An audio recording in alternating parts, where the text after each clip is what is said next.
Hey, it's McKay. If you remember in a previous review, I said, Game of Thrones, don't be killing little girls. So Game of Thrones is like, okay. We'll rape little girls, then we'll kill them. Motherfucker.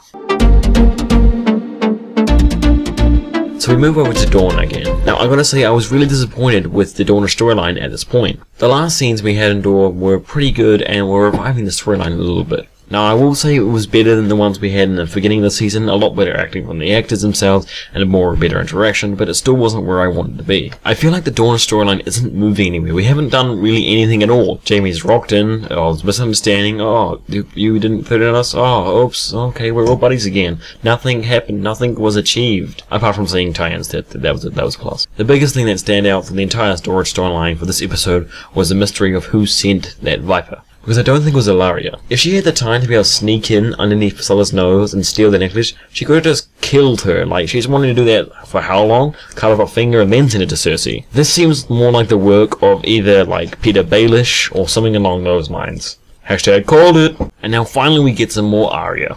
Now I've got to say, I really like how Arya has been like shipping around Braavos and stuff with her sea gun. That's really interesting. I wanted to see more of Braavos and its culture, and this has allowed me to see this. So it starts off with Meereen and Mace Tyrell arriving in Braavos. Now Mace Tyrell is one of those people that you just really gotta love because he's just taking like a juvenile humor at the entire situation. And the really uncomfortable expressions and reactions of the banker were just absolutely hilarious. So unsurprisingly, we find out that Meereen is even worse than we thought he was before. So now he's violent, stupid, evil, and now a pedophile as well. Well done, HBO. You made me hate character even more than I did before. Now, I've got to say, when that really young, beautiful woman came in and he turned around saying that she was too old, that I thought she was going to go out and grab Arya and make her do the thing, and then she was going to go in the room and, like, assassinate Meereen somehow. But maybe that might be reserved for next episode or next season. Hashtag called it. So in my other review, I did say that Stannis wouldn't be the one killing his daughter himself, which was completely wrong. I thought it would be just Melisandre going behind his back or just the mother. But it turned out the mother was specifically one who was trying to stop it, which is something I didn't really expect at all. Now we all know what the rest is. I'm not going to go too much detail with this because it's too soon. Why, Game of Thrones? Why do you keep doing this to me? Because we fucking hate everyone.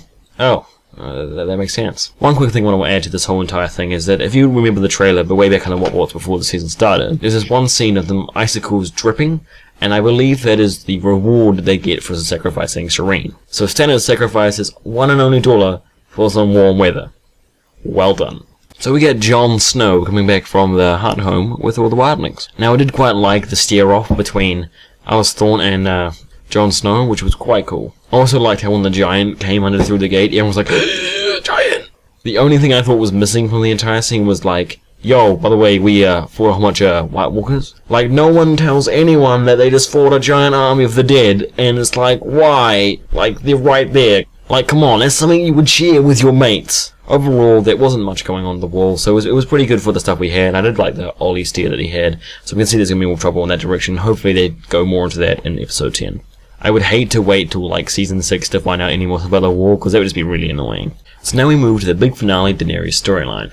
Now I've got to say, Game of Thrones executed this scene amazingly, apart from the end, which I'll go into later on. The majority of the stuff they put out was just amazing, but the fight scenes was well, the interaction between Tyrion, Hizdahr, and Dany was amazing. A lot of amazing going on today, but YOLO. It was kind of like a 2v1 he was dealing with, and he was kind of throwing out these good facts and ideas, and Tyrion and Dany were like bashing him back and forward with all they could give him, and he was still kind of holding off pretty well. I also like how they positioned Daario in between Hizdahr and Dany, because that's where he is in their kind of relationship as well, as like this physical form now. Now Jorah's fighting was pretty decent. Like, he wasn't very good at fighting himself. Like, if you watch it compared to the other fighters, he still managed to win somehow, which is probably why he got booed. Plus he's a Westerosi knight, which would have added to that as well. But it's pretty impressive that the actor managed to do that all by himself, so head off to him.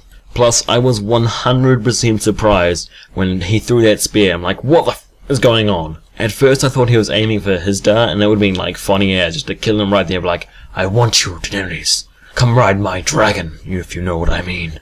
So the only bit I didn't really like about this scene was the very end with the CGI of Dany flying away. The problem what I had with it is there's like a lack of, physics. Where's the fucking wind? There's no wind, or if there's not enough wind. I swear I can almost see, like, through the transparent layers of the dragon, a green log where she's just hopping onto with CGI effects. It was just so cringy that I almost laughed. But other than that, it was an amazing scene. Overall, it was great. I really liked it, and the scene just worked really well and ended up portraying exactly how I thought it would go through in the books, with a few of the show's really nice twists in there as well. And before I conclude the review, I just want to point out one little thing I saw. You know when Jorah hands out his hand to Dany and he like grabs it to go down off the stage? Did he just forget that he has grayscale? Dude, you love this chick and you're trying to give her a deadly disease. Well done.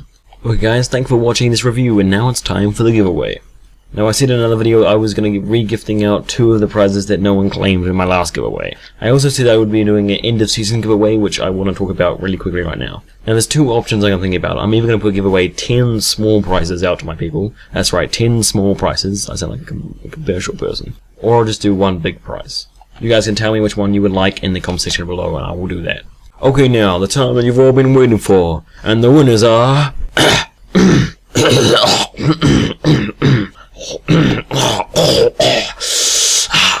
shut the fuck up. Okay, for real now. And the winners are Sydney Clayton, NT Gay but Fabulous. Oh my god, what a great name. And another bonus one just because I want to see you get beaten up. Bruna Sliver. I think I said that right.